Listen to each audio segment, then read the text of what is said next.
Jurgen, thank you so much for taking the time. Welcome. It's been a long time since we sat down and had a good old chat. Tony's fault. That'll be my fault. So I've seen Tony's done read messages from me over the last couple of years. No, I was trying to think back because obviously we did a couple post-season. You did one with myself, one with Chris, and then the last time we really spoke was the Managers Awards the year after winning the Champions League, where you were there. You were Manager of the Year that year. And Pep was there with all his trophies, and you were there with your much bigger, more impressive with my one, trophy. With your Pep with all his trophies, and I was there with my trophy. The big trophy that he was very jealous of, by the way. But yeah, I've got like a million things. I could literally sit here for a month, and we could go through. There's that many things that we could discuss over that sort of time period. Yeah, true. Is there anything that you particularly want to discuss? Discuss? Yeah, or talk about it. Yeah. Why are referees as bad as they are? Well, that was I didn't want it. Can we sort that here? Or what? Well, yeah, we can put the world to rights. Yeah, that'll take a month. Oh my God, no. Actually, I'm open. We can speak about absolutely everything. Okay, well, let's go to sort of the end of 18-19, European champions. Wonderful time. And then into the following season. Is that for you, that team, almost across that calendar year?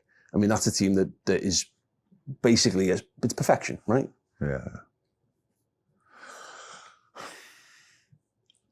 Yeah, like outcome-wise, definitely. I think we built a machine in that time, created a couple of new positions, if you want, the most offensive fullbacks, false nine, winger striker, if you want, and then. But I remember at the time that people were not happy with the goal involvement of our midfielders. Oh, that's interesting. You think, oh my God, they must be so long that you can think that way. So we needed somebody who is doing the dirty work as well. So a few people had to carry the ball and make sure that all the other guys can do what they do. Yeah, but the rhythm the team played in, the desire we created, the greed in the team, and that all of that in a really clean way. We don't have to, we didn't waste time, we didn't invent new cheeky things for set pieces, getting rid of gloves or whatever, and these kind of things. We didn't do that all. We just tried to fight harder than other teams, and that with really good football players. Yeah. And it was an incredible time. In that time, because obviously when we say that, losing the Champions League final 18, winning 19, winning League 20, it is slightly interrupted, obviously, by the pandemic, from an enjoyment point of view. But it was obviously an incredible period. On that sort of that break period, because nobody had a clue really what was going to sort of happen next. And I've spoken to a few of the players over the years and talked about, like, you know, they had WhatsApp groups and they were genius, and Jordan was very keen and like just making sure everyone kept level-headed and what have you. But what was that like? Because I guess you're the figurehead. You've got to tell them everything's going to be okay when really no one knew that it was definitely going to come back. And I said directly at the beginning, there's now more important things than football, and then somebody came up with a 0-1 in the season. And in that moment, to be honest, it was a bit difficult for me to see it still that way. Because what? So let's focus on something else. But you want to make such a big decision. It's like, it's just bad. Rio Ferdinand, I think, said it. I think you should 0-1 the league. And I forgot that actually that he was it, because he gave him an interview only recently. Should have said next time you see him. It was not a good interview anyway. That was a moment when I had stress. So I obviously lost. I played, I didn't play myself, but I was involved in more Champions League finals. I lost more Champions League finals than other people play. What a crazy way to describe a career. So I'm used to not get exactly what maybe I think in that moment what would be right. It's just part of life. But if somebody would have taken that away from us, I don't know how I would have reacted. I had real stress. Besides the world stress with COVID, which I understood, it's much more important. But if somebody would have done that, I would have lost it. You'd have had to join the queue of people ready to jump in the Mersey, I think, if that was going to happen. We were doing the same thing. You know, you're trying to talk about a subject that doesn't exist anymore. You know, you're covering football and it's not there. So, God, I mean, I don't know if you did as many quizzes as most people did in that time, Zoom quizzes, but that's, you know, the amount of stuff people had to do to keep themselves going. So when you finally find out that it's coming back, is that just the biggest relief? Yeah. In a moment when people convince me, will not happen. Oh, fine. We will play on. Whenever we start, we will do that, and it's fine. Yeah, in that moment, I was completely in peace. And I was in peace with people in the stadium, stuff like this, and then 1,000 or 2,000 and these kind of things. I enjoyed it all. Like, I know I missed the parade. Of course, that would have been great. Imagine a parade after winning the league. Oh, God. That would have been second to none, definitely. But I enjoyed it as much as I could. And as you would imagine, it was absolutely insane and fantastic. And the whole season, as from a football point of view, was super, super, super special. I have to ask, because there's so many stories that come out of that night when the titles won, the Man City-Chelsea game.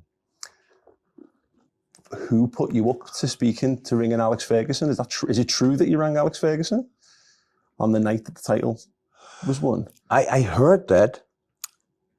And I'm not sure.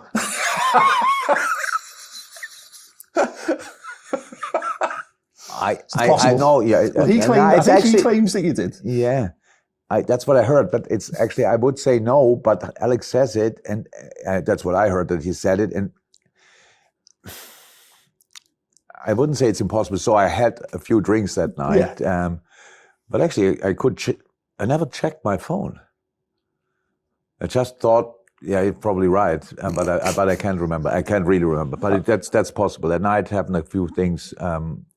I woke up at one point, and I was not 100% sure about the last few hours. Brilliant. So yeah. I suspect one or two were like that. Judging by how the team played against Manchester City in the 4-0, I suspect one or two of the lads probably felt similar in the days that followed. There was a couple of bleary eyes in that game. I would genuinely love nothing more than to know what you said to Ferguson that night. So I cannot help you with that. Yeah, we have to ask Alex. I meet him next week.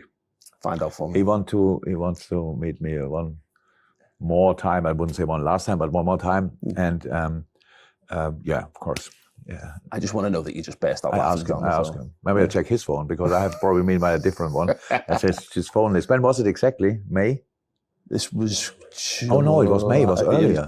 This was the end of the season. This later. Is July. It was later. July would it be? Yeah, something like that. Yeah, of course. Yeah, we have to check that. No, but the night was good. The moment was great. Penalty, handball, all these kind of things. That was really fantastic. You can imagine how intense it was, knowing, yeah, we will make it. But you wanted it in that moment. You wanted it that night. That was the moment when we wanted. We were in the office that day going, do we do something for the City-Chelsea game? Do we a watch along? Do we do it? And we were like, is that that make us look stupid if we're sat Liverpool fans watching City and Chelsea and then City win and then we go, okay, thanks very much everyone, and go home. But so you didn't do it then? No, of course we did. Best thing we ever done. As if you would care if you look stupid. No, I know. Yeah. Any temptation to go out and, I know it was iffy at that time, but any temptation to run out into the streets and go and join the masses that night?